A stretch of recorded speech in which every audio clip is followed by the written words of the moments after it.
Okay, welcome to Burn the Ship, the podcast that inspires entrepreneurs to go all in and connects them with professionals that can help them do it. Today's guest is David Vanvurst, and he's going to tell us everything he knows about starting multiple businesses.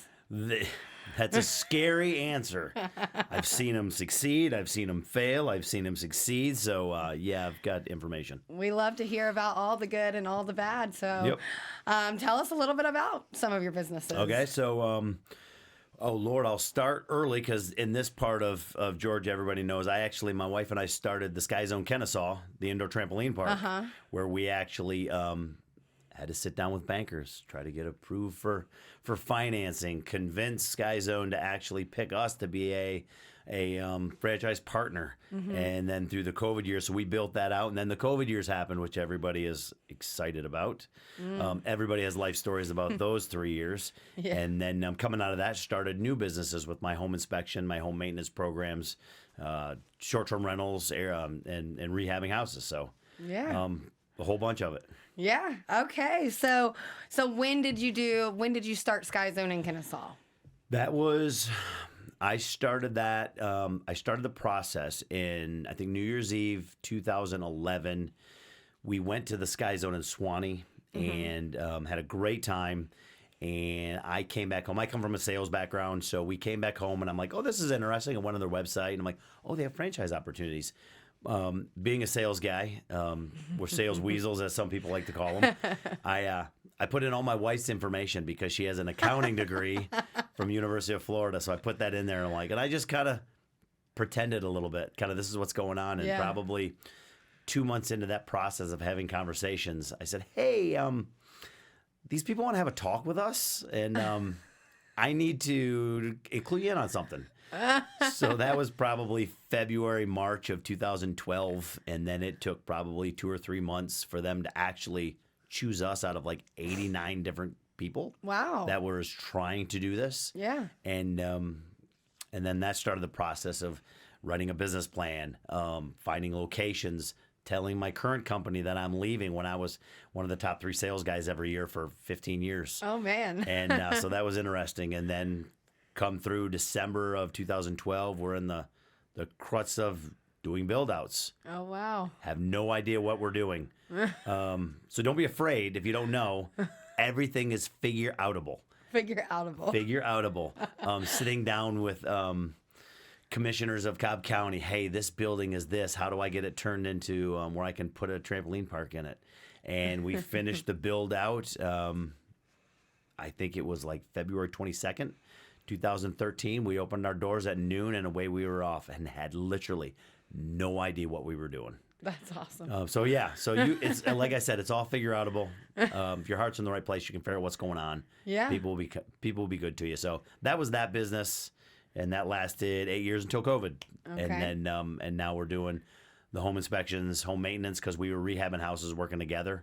So this is what we're doing now. And you started home maintenance and home inspections, 2 years ago? 2 years ago. So once COVID happened, my wife and I wanted to work together still because we enjoyed it. The first 3 years, we did not enjoy working together at Sky Zone because she was corporate America. And in corporate America, what do? You dot every I. You cross every T. You got all this legal jargon. Sales weasels. What do? 90% of the contract. Whatever you can do to get 90% of the contract. Turn it in. I'm on to the next one. Because that's what you do. It's a move and shake industry. Yep. And so the first 3 years, she's trying to rein me in. And I'm like, I am not being reined in. And we figured out how to work together. We figured out she figured out how to communicate to me.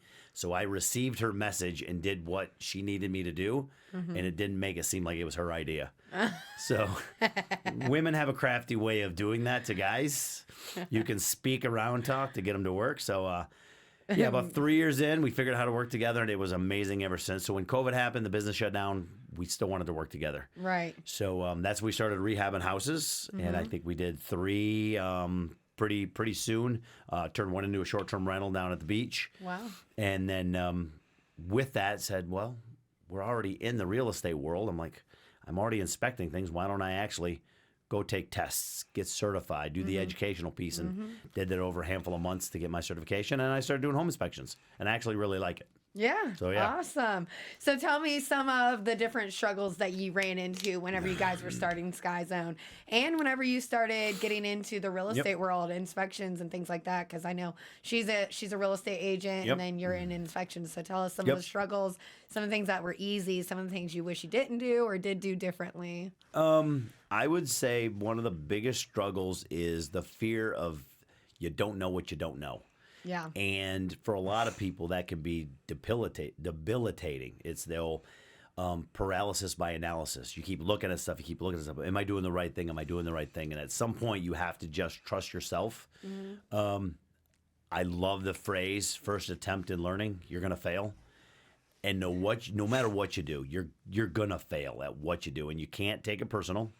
It's a learning experience, but how do I use it for the next situation? Right. With Sky Zone, as we're building the business plan, and thank goodness I had the right people to talk to. My wife did a great job building the business plan. But when you go sit down with bankers of like, hey, I need a couple $1 million. And the first one laughs you out of the room.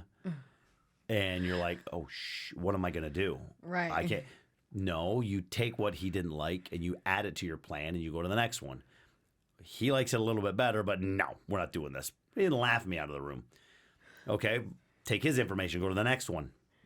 You're close. I'd like to see a couple more things. Oh, great. Take his information, add it, and go to the next one. And then sooner or later, you figured enough information to what the masses are looking for, and it'll work. For my home inspection business, it's figuring out the biggest thing I had to realize is I know that I don't know everything.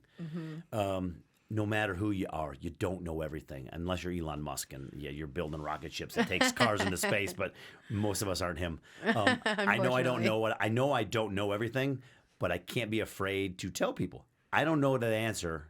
And give me a second, I'm going to get you that answer. Yeah. Having people that you can mentor or talk to and say, hey, I got a question about this or I got a question about that. And just try to soak up as much knowledge as you can. That's the biggest thing for me.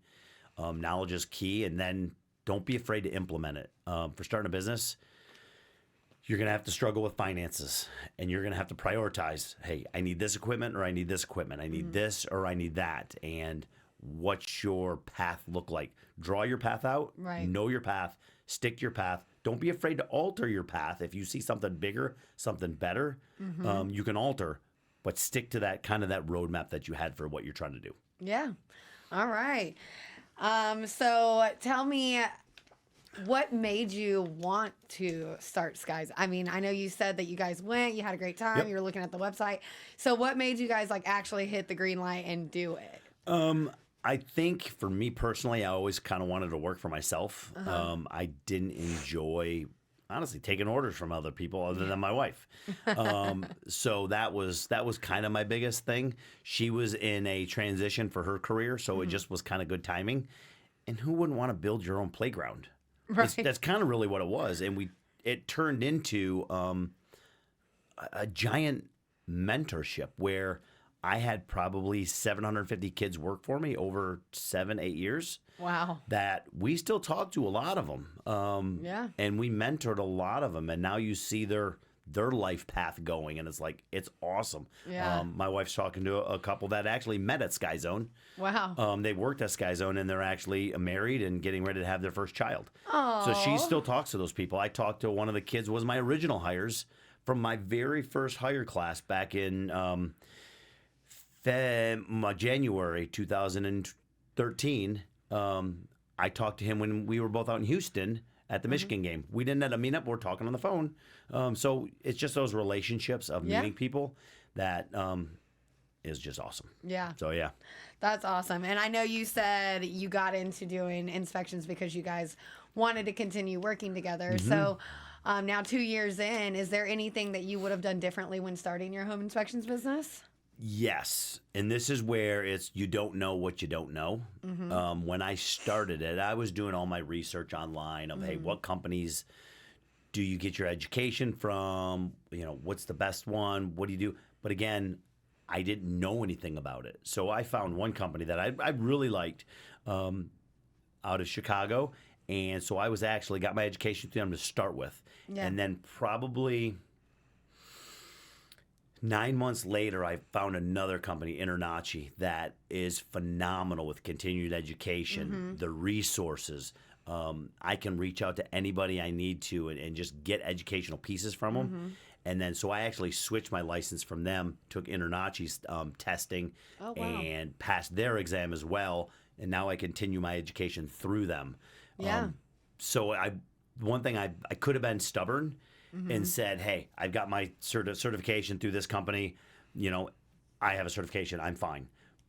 But I realized quickly this one is a lot better. It's a post-secondary Department of Education accredited school. A lot better. Their education is better. You know what? I appreciate you guys over here. I need to make the move to get better. Right. So I did that. And that was probably my biggest thing of home inspection business. And then it's get creative in meeting people. We network together on a normal basis. Yeah. But it's find nuances to help people. My days at Sky Zone and even this business, it's you get what you give. And if you give more and you help more people and you do more things, like, for example, today, helping out with your podcast today. Yes. When I leave here, I have another person we network with to say, I have a question about my house because there's something goofy going on. Like, it's raining. I'm not going out to do inspections today. I'll run over. It'll take me 20 minutes. Yeah. When I leave there, I'm going to somebody else's house that we network with that they bought. They say, I think it's a money pit. Can you just give me a roadmap of what to fix and what I need to do? I'm like, yeah. So I'm going to help these, knowing if they ever buy another house or if they have home maintenance needs, They're going to come to you. they're going to reach out to me or they're going to refer me. So I'm like, you know what? It takes me a couple hours of my day to help people that I really like, and it'll reciprocate. It does always reciprocate. Yeah. I will say that. And it is always, they always say it's not what you know, it's who you know and Yep. how well you know them. So, Yep. and I appreciate you offering to come out next week to help me out too at this Oh, house. I'm yeah. excited. I'm really excited Yeah. to look at that. So, it looks like you've become an expert at running multiple businesses, starting multiple businesses, and in all these multiple industries. So tell us, why it's so important to you to continue doing what you're doing. Yep. I say not an expert. Every day is a new challenge. Every day you're learning, and if you're not learning, you're just stagnant. So I hope to one day be an expert, but I'm always chasing that guy that's 10 years ahead of me. So hopefully I'll get there. My goal for the industry is really it's my home maintenance program that I created to help. The first 3 houses I rehabbed were seniors that let their house get away from them. And when you're doing rehabs or flipping houses, there's actually an organization. They're a group of individuals are called wholesalers. I don't know if you're familiar with those. Yes. Anyways, I bought 3 houses from wholesalers. Okay. And it ended up turning out they were seniors that lived in the house. Their kids didn't help them with the house. Oh, man. And they lost all the equity in the house. Their houses were damaged, destroyed. They couldn't sell it on the open market. And so I actually bought it from a wholesaler. So the wholesaler made the deal. And that started the home maintenance business where it's going out, doing a low-grade home inspection, but I'm changing your air filters, cleaning condenser coils, draining your hot water heater, doing inspection, making sure the house is still running good for the seniors. And when I'm there, I'll fix little things to help them out. If it's something bigger, they need a roof, they need a deck, they need this. With our networking connections, I have dozens of connections in every field that I can trust to help them out. But what it also does, I'll do a low-grade inspection report, email it to the kids, or give it to whoever needs it, power of attorney, and say, hey, this is what's going on in mom and dad's house. So they don't lose all that equity. So they know their things are being taken care of. They know, hey, before the water heater in mom's house goes bad and now costs me $6,000, $10,000, $12,000 in damages, we get it caught early and then they can just replace it. Yeah. That business will eventually engulf my home inspection business, but I'm doing right, helping people. Yeah. Absolutely. But it's also the funny thing is now I'm getting business people or people that are like, A, I don't want to do it. B, I don't know how to do it. You just do it. And I'm like, that's fine by me. I'm still my job. I'm still helping people. It's a piece job where I don't have stress doing it. Yeah. I can do 2 or 3 a day, and it's just nice and easy. I just drive around town helping people out and making sure they're taken care of. That's awesome. Yeah. So now anybody else that is looking to start doing home inspections or any home maintenance programs, what would your advice be to them to help them succeed in the starting of their business? I would say the home inspection business, stay out of that. Or home maintenance, stay out of it. That's my lane. But no, it's you'll for the home maintenance part of the business, I would say become a home inspector first, because you just know more stuff. Yeah. So when you go to someone's house, you have more knowledge to where, hey, what is this? What am I looking at? So the home inspector part, being a home inspector that folds into the home maintenance, is just a perfect marriage. The home inspection business, I would say the three things I would say. For me, Internachi is the best school. And you can actually stalk it online. And that's what a lot of stuff I do. I'll stalk it online, learn a little bit about it, see if I like it, see if it fits with my learning techniques or whatever. So that was a huge school for me, Internachi, in that. No, your first year, you're not really going to be profitable because you're trying to break into an industry that is pretty saturated. Right. You've got people that have been doing it 20, 30 years. So it's knowing that, have a plan. No, I got to do this, I got to do this, I got to do this. But have a plan of how you're going to attack it and just stay consistent. So, that would be the one. Okay, and what would you say that would be good for them not to do trying to start that business? Like, what should they stay away from and focus more energy on, I guess? I would say two things. Straight up, stay humble. You're gonna hear people go, well, I'm making $200,000 a year doing home inspections. That's not going to be you the first year. It's just not. It's the dead ass truth. Yeah. No, and you're going to have to meet people. You're going to have to network. The one things I wouldn't do is over exaggerate your thinking potential the first year. Be realistic. Yeah. Because it's a tough nut to crack. And so for when I got into it, I had supplemental incomes with my home maintenance, with rehabbing houses. I referee soccer, so I had other revenue streams to offset everything I wasn't making doing home inspections. Yeah. So, that's what I'd be. All right. So now I'm going to ask you a question. So what is the first thing that comes to mind when I ask you what it means when you burn your ship? That's kind of funny. It's kind of like my Friday follies that I do on my Instagram stuff. What does it mean to burn the ship? I'm going to give you two answers. Okay. Burn the ship would almost be like my company's name is Phoenix Real Estate Solutions, which incorporates all our things. Yes. And really, the Phoenix was the logo. I joke and say the Harry Potter bird. What happens? He burns to ashes and is reborn. Yep. So the first thing that I think of when you say burn the ship, it's look, we're tearing this thing down and we're starting fresh. That's awesome. That would be the first thing that I think when you say burn the ship. Okay, awesome. That's great. So so burn the ship, the way it actually came about was whenever during COVID, they were trying to figure out how to continue meeting people because we do merchant services. So you couldn't really go face to face and go into businesses. So they created Burn the Ship so that they could meet people virtually. Okay. And Burn the Ship to us means how you went all in on starting your own business. So that was a great... it's very similar. Yes, it is. So now tell me, if you weren't doing this, what would you want to try doing? Or what would you be doing? Or where would you want to be? I would want to be on a beach somewhere. I know that's doing right. absolutely nothing. No, I'd have to do something. Where would I be? It's funny because we have a plan. I joke and say I have a plan that I'm pulling Marie along with. Is probably 5 to 7 to 10 years. I'm going to take this road show down to Southwest Florida. Wow. So it's short-term plan, medium plan, long-term plan. Yeah. I love coaching soccer. In another life, I probably would have done that. But I find myself taking what I do because I love what I do as far as finding stuff, the investigative stuff that I do, looking for things. I love doing that. I love helping people. So I'd be doing that in some sort of capacity. Love mentoring people. Yeah. I'll take what I'm doing. I'm going to build it bigger, and then I'm going to take my show on the road down to Southwest Florida.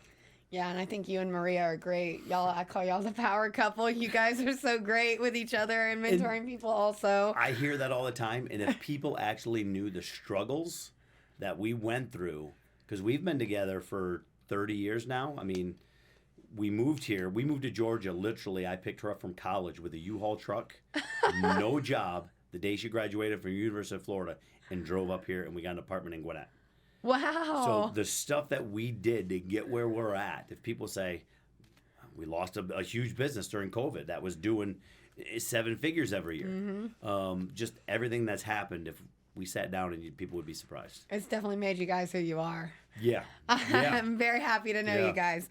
All right, so tell us what's a good referral for you? Who are you looking to get in front of? And I'll say for the home inspections are home inspections. Yep. Anybody buying a house, or if you lived in your house more than 7 years, it always is a great idea to get it a deep dive look at again. Yeah. I say for the home maintenance part of the business, if you know any seniors that just physically can't take care of their house. I had a one yesterday, literally yesterday. I went up to change her light bulbs for her, and it wasn't because of the light bulbs, but she should never go up her stairs. She lives on a ranch and has a little room above her garage. She went to go up the stairs, and she fell down the stairs and broke her wrist. Oh, no. So any seniors that you know, hey, can't take care of their house, that shouldn't take care of their house, any business people that are like, I just don't know what I'm doing. The number one reason people's furnaces go bad early, you know what those reasons are? Not changing the filter. Not changing the filter. And you'd be surprised how many people don't even know how to change their filter. How many people have crawl spaces that they don't go in them to change their filter? I bet there's people right now that haven't changed it in 2-3 years. Or longer. And longer. It looks like a fur coat inside that filter. So people that you know, hey, they need help. The kids live out of the state, and they need just to have another set of eyes on mom and dad's house to make sure they're taken care of. Something like that would be a great referral. Now, are senior living apartment complexes and things like that good referrals for you also? They take care of the senior living apartments, take care of their stuff. And the reason I learned that, I actually go to the Cobb County Senior Centers. Yes. And I teach classes to the seniors on how to protect their houses, what they need to look for, if they have contractors come to their house, what they need to avoid or look for to protect themselves. So, but senior assisted living, senior apartments, typically they've got in-house maintenance. But it's the ones that want to age gracefully in place, age in the house they've lived for in 30, 40, 50 years. Like, come hell or high water, I'm never leaving this house. I'm never leaving. Yes, those are the ones that I can help again, or like I said, the business people that are too busy. They're on the road 5-6 days a week, and they can't take care of their house to make sure it's run properly or have eyes on it. Those are the ones. Okay. All right. Well, thank you so much for coming on today. This is David Vanvurst with Phoenix Real Estate Solutions. You want to tell us how we can get in touch with you and how we can contact you? I say for stalking purposes, social media, Facebook and Instagram, Inspector Van, Inspector underscore Van on Instagram, Inspector Van on Facebook. You can see all the kind of the things that I run across when I'm doing home inspections. I just put one out on, in Georgia, our pipes are going to freeze this weekend. How to prevent it so you don't have those issues. Leave that water dripping. That's one cheesy way, but yes. But yeah, so you can see that. Inspector underscore Van. I have a Phoenix RE Solutions, which spells Phoenix Resolutions, is my website. So they can look it up, or they can always find me. Inspector underscore Van. That's the easiest way. Sounds good. Well, thank you so much for coming on today, thank you. David. And thank you for watching Burn the Ship. Yeah, no worries. Burn the Ship. Everybody have a wonderful day.